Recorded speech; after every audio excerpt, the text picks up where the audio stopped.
இலங்கையால் பறிமுதல் செய்யப்பட்ட படகுகளின் உரிமையாளர்களுக்கான நிவாரணத் தொகையை 8 லட்சம் ரூபாயாக உயர்த்திய முதலமைச்சர் மு க ஸ்டாலின். இலங்கை சிறையில் உள்ள மீனவர்களின் குடும்ப தின உதவித்தொகை 500 ரூபாயாக உயர்த்தி உத்தரவு. மனிதர் விலங்கு மோதலை தடுக்க கோயம்புத்தூரில் சிறப்பு மையம். குஜராத்தில் பிரதமர் மோடி தலைமையில் நடைபெற்ற வனவிலங்குகளுக்கான தேசிய வாரிய கூட்டத்தில் அறிவிப்பு. உலக வனவிலங்கு தினத்தையொட்டி குஜராத்தில் உள்ள கிர் தேசிய பூங்கா மற்றும் வனவிலங்கு சரணாலயத்தை பார்வையிட்டார் பிரதமர் மோடி. விலங்குகளை புகைப்படம் எடுத்தும் ஜீப் சவாரி செய்தும் உற்சாகம். கிர் வனத்தில் இருசக்கர ரோந்து பணியை தொடங்கி வைத்தார் பிரதமர் மோடி. வன பாதுகாப்பில் ஈடுபடும் ஊழியர்களுடன் கலந்துரையாடினார். தமிழகத்தில் 7ஆம் தேதி வரை பகல் நேர வெப்பநிலை உயரக்கூடும். படிப்படியாக 2 டிகிரி செல்சியஸ் வரை உயரும் என சென்னை வானிலை ஆய்வு மையம் அறிவிப்பு. அனைத்துக் கட்சி கூட்டத்தில் பங்கேற்கப் போவதில்லை என்று அறிவித்த கட்சிகள் கௌரவம் பார்க்காமல் தங்கள் முடிவை மறுபரிசீலனை செய்ய வேண்டும். பாஜக, நாம் தமிழர் உள்ளிட்ட கட்சிகளுக்கு முதலமைச்சர் மு க ஸ்டாலின் மீண்டும் அழைப்பு. மணமக்கள் அவசரப்பட்டு குழந்தை பெற்றுக் கொள்ள வேண்டாம் என தற்போது கூற மாட்டேன். நாகை திருமண விழாவில் முதலமைச்சர் மு க ஸ்டாலின் பேச்சு. மக்கள் தொகை அதிகம் இருந்தால்தான் எம்பிக்கள் அதிகம் வரும் என்ற நிலை இன்றைக்கு உருவாகி இருக்கு. ஆனால் நாம் குடும்ப கட்டுப்பாட்டில் கவனம் செலுத்தி அதில் வெற்றி கண்டோம். அதனால் இந்த நிலை நமக்கு ஏற்பட்டிருக்கிறது. ஆனால் இப்போ யாரும் உங்களுக்கு குழந்தைகள் நீங்கள் அவசரப்பட்டு பெற்றுக்கொள்ள வேண்டாம் என்று நான் சொல்ல மாட்டேன். உடனடியாக பெற்றுக்கொள்ளுங்கள். ஆனால் பெறக்கூடிய குழந்தைகளுக்கு அழகான தமிழ் பெயர்களை சூட்டுங்கள். அதுதான் என்னுடைய வேண்டுகோள். ரூபாய் நோட்டில் உள்ள ஹிந்தி எழுத்துக்களை அழிக்க வேண்டியதுதானே என சில அதிமேதாவிகள் கேள்வி எழுப்புவதாக முதலமைச்சர் மு க ஸ்டாலின் சாடல். ரூபாய் நோட்டில் மொழி சமத்துவம் இருக்கும்போது நாங்கள் ஏன் நடுராத்திரியில் சுடுகாட்டுக்கு போக வேண்டும் என பதிலடி. நீட் தேர்வு ரகசியத்தை டாடி சன் உடனடியாக சொல்ல வேண்டும் என இபிஎஸ் வலியுறுத்தல். இல்லையென்றால் மாணவர்களை பொய் சொல்லி ஏமாற்றியதை திமுக ஒப்புக்கொள்ள வேண்டும் என திட்டவட்டம். தமிழகத்தின் மொத்த கடன் 9.5 லட்சம் கோடி ரூபாயை நெருங்கியுள்ள நிலையில் நீங்கள் அடித்த கமிஷன் எவ்வளவு? 2021ஆம் ஆண்டு தேர்தல் பிரச்சாரத்தின் போது மு க ஸ்டாலின் பேசிய காணொலியை வெளியிட்டு அண்ணாமலை கேள்வி.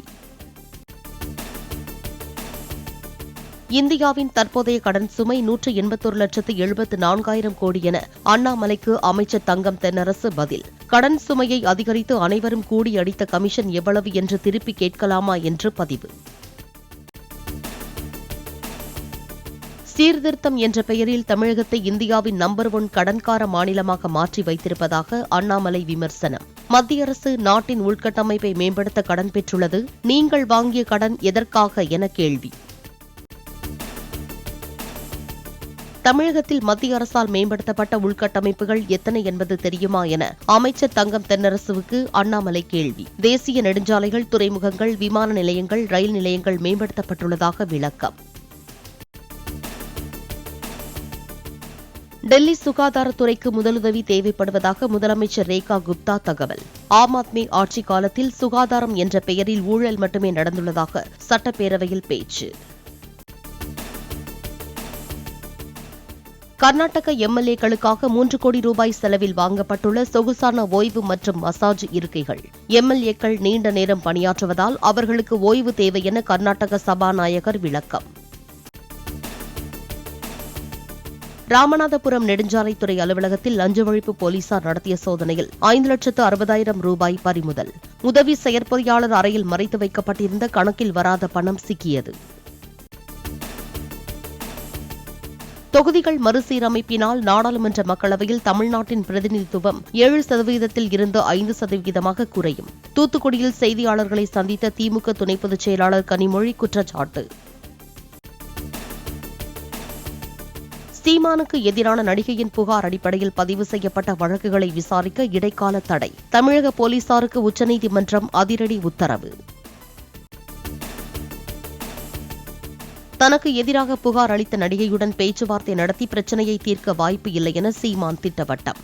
நடிகைக்கு ஆதரவாக குரல் கொடுக்கும் கம்யூனிஸ்டுகள் மற்ற பாலியல் வழக்குகளில் அமைதியாக இருப்பது ஏன் என்று கேள்வி.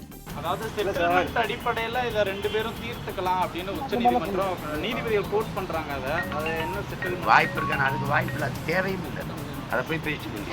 நாடங்கள் இந்த மாதத்தில் மட்டும் 26க்கு மேற்பட்ட இந்த பாலியல் பிரச்சனைகள் வரும்போது அதுக்கு பேசியிருக்கணும். எந்த பிரச்சனைக்கும் பேசாமல் இதில் வந்து பேசும்போது நீங்கள் நீதிமன்றமே சொல்லாத போது நீ பாலியல் குற்றவாளின்னு எப்படி ஒரு பொறுப்பு மிக்க மாநில தலைவர் பேச முடியும்? ஒரு செயலாளர் எப்படி சொல்றது? சென்னையில் ஆளுநர் RN ரவி பங்கேற்ற தனியார் கல்லூரி நிகழ்ச்சியில் முதலில் தேசிய கீதம் பாட அறிவுறுத்தல், இரண்டாவதாக தமிழ்தாய் வாழ்த்து பாடப்பட்டு நிகழ்ச்சி தொடங்கியது. சென்னை ராயப்பேட்டை YMCA அரங்கில் தாவேகா சார்பில் மார்ச் 7ஆம் தேதி இஃப்தார் நோன்பு திறக்கும் நிகழ்ச்சி. விஜய் பங்கேற்று உரையாற்ற உள்ளதாக தாவேகா தலைமை அறிவிப்பு. சென்னைக்கு அருகே தோழியுடன் சர்வீஸ் அபார்ட்மெண்டில் தங்கியிருந்த தனியார் கல்லூரி மாணவி மர்ம மரணம். பார்ட்டியின் போது இரவு முழுவதும் மது அருந்தி மயங்கியதாக கூறப்படும் நிலையில் சடலத்தை கைப்பற்றி போலீசார் தீவிர விசாரணை. IRCTC மற்றும் IRFC நிறுவனங்களுக்கு நவரத்னா அந்தஸ்தை அளித்தது மத்திய அரசு. இரு நிறுவனங்களும் தொடர்ந்து லாபத்தில் இயங்குவதை அடுத்து நடவடிக்கை. உத்தரப்பிரதேசத்தின் மதுராவில் பூக்களை வாரி இறைத்து ஹோலி கொண்டாடிய பக்தர்கள் மலர் மாறி பொழிந்து மகிழ்ச்சியை பரிமாறினர். கிரெட்டாவின் மேம்படுத்தப்பட்ட புதிய மாடலை அறிமுகப்படுத்தியது ஹூண்டாய் நிறுவனம். எக்ஸ் ஷோரூம் விலை 12,97,000 ரூபாயில் இருந்து துவக்கம். சாம்பியன்ஸ் டிராபி கிரிக்கெட் தொடரில் இறுதிப் போட்டிக்கு முன்னேறப் போவது யார்? துபாயில் இன்று நடைபெறும் முதலாவது அரையிறுதியில் இந்தியா ஆஸ்திரேலியா அணிகள் மோதல்.